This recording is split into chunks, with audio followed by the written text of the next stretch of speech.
রাধে রাধে। ওম নমো ভগবতে বাসুদেবায়। ওম নমো ভগবতে বাসুদেবায়। ওম নমো ভগবতে বাসুদেবায়। শ্রীমদ্ ভাগবত তৃতীয় স্কন্ধ স্থানম সৃষ্টি স্থিতি সপ্তবিংশতি অধ্যায় জরা প্রকৃতির উপলব্ধি। শ্লোক 6। यमादेवीर्युगपोतैरवेशं श्रद्धयानितः ময়ি ভাবেন সত্যেন মত কথা শ্রবণেন চ। অনুবাদ: যম আদি যুগের বিভিন্ন পন্থার অনুশীলনের দ্বারা শ্রদ্ধাবান হওয়া এবং আমার কথা শ্রবণ এবং কীর্তনের দ্বারা শুদ্ধ ভক্তি স্তরে উন্নীত হওয়া অবশ্যই কর্তব্য। শ্লোক 7। সর্বভূত সমত্বেন নির্বৈরেণা প্রসঙ্গতঃ ব্রহ্মচর্যেন মৌনেন স্বধর্মেন বলি অসা। অনুবাদ: ভগবদ্ভক্তি সম্পাদন করতে হলে সমস্ত জীবের প্রতি সমভাবাপন্ন হতে হয়।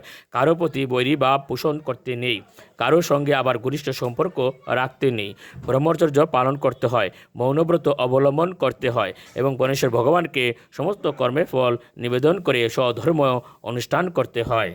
শ্লোক 8। यदृच्छा उपलब्धेन सन्तुष्ट मित बुक्मुनिः विविक्त शरण शांत मैत्र করুণ আত্মবান। অনুবাদ: ভক্তের উচিত অনায়াসে যা উপার্জন করা যায় তা নিয়ে সন্তুষ্ট থাকা।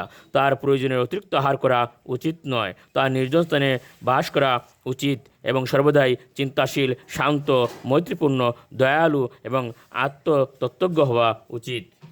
শ্লোক 9। সানুবন্দে চ দেহে অস্মিন কুর্বন্ন সদাগ্রহম জ্ঞানেন দৃষ্ট তত্ত্বেন প্রকৃতেহ পুরুষস্য চ। অনুবাদ: মানুষের কর্তব্য হচ্ছে চেতন এবং জড়ের জ্ঞানের দ্বারা দর্শন শক্তি বৃদ্ধি করা।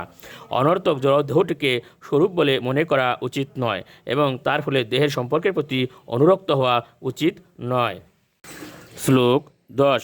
নিবৃত্ত বুদ্ধবস্থান দূরীভূতান্য দর্শন উপলব্ধাত্মনা আত্মানম চক্ষুষেবার্কম আত্মদৃক। অনুবাদ: জড় চেতনার ঊর্ধ্বে চিন্ময় স্তরে অধিষ্ঠিত হওয়া উচিত এবং জীবনের অন্য সমস্ত ধারণার থেকে মুক্ত থাকা উচিত। এভাবে অহংকার থেকে মুক্ত হয়ে আকাশে যেমন সূর্যকে দর্শন করা যায়, ঠিক সেইভাবে আত্মাকে দর্শন করা উচিত। রাধে রাধে।